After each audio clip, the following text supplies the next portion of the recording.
देख, रोज हम लोग पिलाते हैं, कल तू पिलाएगा। अबे तुम लोग तो जानते हो मेरे पास तो कोई काम है नहीं, तो मैं कहाँ से पिलाऊंगा।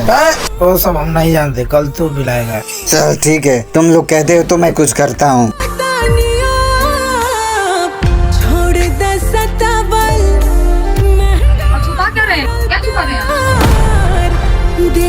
मैं कुछ भी करूँ, तुझसे कुछ मतलब।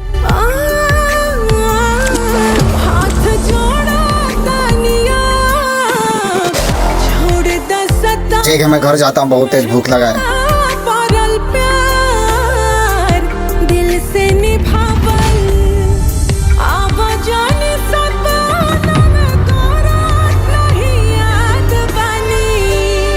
जी मैं आपको कुछ खाने को लाती हूँ। सुनो, मैं तुम्हारे साथ बहुत गलत किया है, आज की बात से मैं ये दोबारा गलती नहीं करूँगा।